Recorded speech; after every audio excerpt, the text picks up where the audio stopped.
বেশ কয়েকদিন ধরে ভাবছিলাম যে ধানকাটা ব্রিজে যাব। সেই কবে শীতের মধ্যে গিয়েছিলাম মেহেদির সাথে, বন্ধু বাইরে চলে যাওয়ার পর আর যাওয়াই হয়নি। তাই হুটহাট প্ল্যান করে সকাল সকালই বের হয়ে পড়লাম এত সুন্দর একটা জায়গায়। রোদ ছিল, খুব সুন্দর মেঘ ছিল, আর তার পাশাপাশি এত সুন্দর রাস্তার পাশে এত সুন্দর একটা মনোরম পরিবেশ ভাবাই যায় না। এই জায়গাটা আগের থেকে অনেক বেশি সুন্দর হয়ে গিয়েছে, আর আকাশে মেঘের ভেলা দেখে খুবই ভালো লাগছিল। আর খুব সুন্দর বাতাস হচ্ছিল, আর আশেপাশের এনভায়রনমেন্ট খুবই জোশ ছিল। বাইকটা রেখে ছবি তুলতে শুরু করলাম। কি সুন্দর একটা দৃশ্য, চোখটা জুড়িয়ে যাবার মতো। তারপর হাঁসগুলো দেখলাম। প্রাকৃতিক দৃশ্য বলতে এই জায়গাটা একদম পরিপূর্ণ। আমার খুবই ভালো লাগছিল, বাট আমার বন্ধুকে খুব মিস করছিলাম। ও থাকলে এখানে আরও মজা হতো। তো এই জায়গাটা হাঁটছিলাম, খুব বাতাস হচ্ছিল, আর এই জায়গায় নিরিবিলি বসে থাকতে আরও বেশি ভালো লাগে। তো ভিডিও করছিলাম।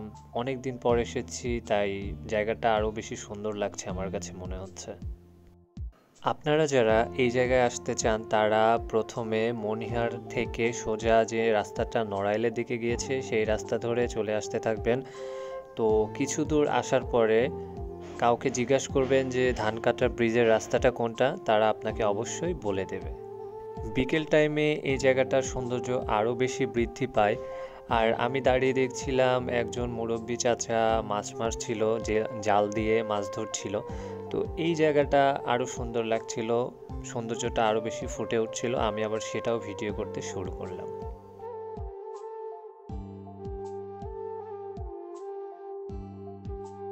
চাচার কপাল খারাপ ছিল, খুব বেশি একটা মাছ পায়নি, তারপরেও চেষ্টা করে যাচ্ছিল। আর এই সুন্দর ব্রিজটা, মানে আমি যখন প্রথম আসছিলাম তখন মনে হচ্ছিল যে কোথায় চলে আসছি, আর সেকেন্ড টাইম, থার্ড টাইম বা এখন যখন আসলাম সেই জায়গাটা সৌন্দর্য আরও বেশি বৃদ্ধি পেয়েছে। কখনো এই জায়গাগুলো আমার কাছে পুরাতন হয় না, আমার কাছে এই সৌন্দর্যগুলো অনেক বেশি পছন্দনীয়।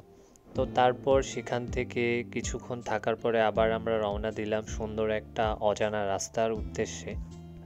রাস্তা চেনার জন্য একটা অপরিচিত রাস্তায় ঢুকে পড়লাম। তো এই রাস্তা দিয়ে শেখাটি যাওয়া যায়।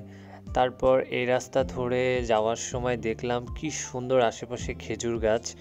আর পুরোটা রাস্তার ভিডিও নিতে গেলে ভিডিওটা আরও অনেক বেশি বড় হয়ে যাবে, তাই একটু টেনে টেনে দিচ্ছি। আর সত্যি বলতে এই জায়গাটা, এই রাস্তাটা অনেক বেশি নিরিবিলি। এই জায়গাটা ঘোরার মতো একটা জায়গা। তারপর সোজা চলে আসলাম বোট ক্লাবে। এই জায়গাটা আমার সব থেকে পছন্দের জায়গা, এখানে এসে অনেকক্ষণ বসেছিলাম আর তারপর বাসায় চলে গিয়েছিলাম।